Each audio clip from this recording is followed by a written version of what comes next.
Hey guys, today I'm doing a review for Goosebumps book number 20. I'm pretty sure it's 21 in the USA. What is that? Yeah. It's called Go Eat Worms.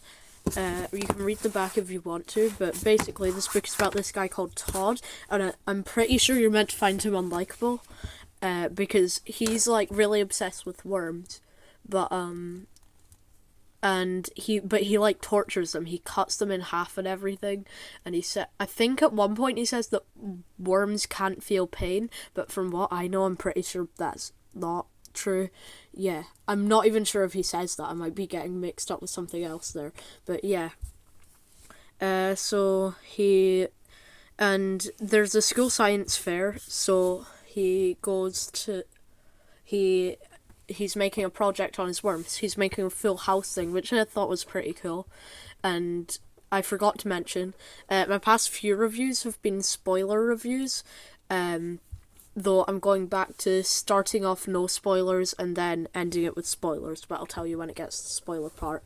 Basically, he goes to the science fair, and this other kid called Patrick, he's actually got a project with worms too, but it's a full worm skyscraper, and he's like, no. He's also got a sister called Regina, and forgot to mention, I hate this cover, but it ties into the story kind of, I guess, because his sister Regina, she has like, I can't remember what it is, but she has a paper mache duck, and that's her science project.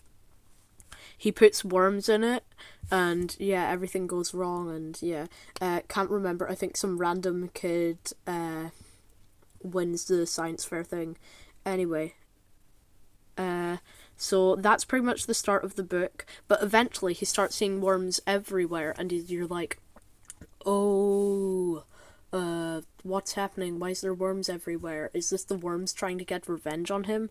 And I actually thought this book, I know this sounds like the stupidest book, Goosebumps book, to be like very mildly, okay, I'm totally fearless, you know, as all of my viewers know, but I found this book slightly more, like, it's weird, because you kind of feel sorry for him, though then again, he's been, like, a massive jerk to these worms. So, it's like, oh, does he deserve it or not? I think he deserved it. But he starts seeing worms everywhere. Like, in his notebook and his lunchbox. Well, I don't think they actually have his notebook in it, but in the US, there are, like, worms going out of his notebook. Anyway, I'm gonna get into spoilers now, so you can leave the video if you want. 3, 2, 1, now. So, he starts seeing worms everywhere. He even has a dream where he walks into the bathroom, and in the bathtub there's tons of worms. Eventually, he finds out it's just his sister playing a prank on him. Gosh darn it. Yeah, so, his sister, what was I going to say again? But then he sees this massive mother worm or whatever come out of the ground, and he's like, oh no. And then it turns out that isn't true or something, or it was a dream or something, and I found it really confusing, but turns out that's a dream, or I honestly don't get it. Then eventually, I know that almost every Goosebumps ending is just added on in the last 2 pages, but this one, it's like the last paragraph. Let me find it, wait a sec. Yeah, it's just like, not the last yeah, like, from here to here, so last 2 pages actually. I thought it was just like a paragraph though for some reason. Essentially, he starts collecting worms, and he like pins them to, no, not worms, why did I say worms? He starts collecting butterflies, but he like pins them to like a board or something, which I find deeply disturbing. I don't know if that's just me. That sounds like horrible. Don't get why someone would find enjoyment in doing that.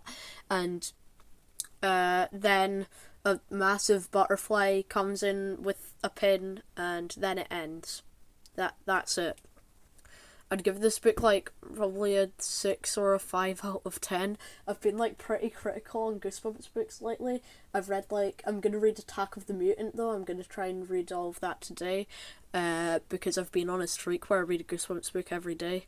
Yeah, Go Eat Worms, probably a At the same time, it's weird. I think I'll give it a 6 out of 10. It's like, okay, the first half is way too long. That happens with a lot of Goosebumps books. It's like the first half is just one massive scene, and then the rest of the book is kind of rushed. But yeah, this second half of the book was really rushed. They should have finished the science fair plotline in like 30 pages. Yeah, 7 out of 10. The characters were kind of unlikable. I'm pretty sure he had like a best friend, but I literally remember nothing about him. Yeah, some of the characters were unlikable. Overall, the book was 6 out of 10. I guess, I don't know, if it's like your only Goosebumps book, read it. Anyway, I'm gonna go now and read Attack of the Mutant. Bye.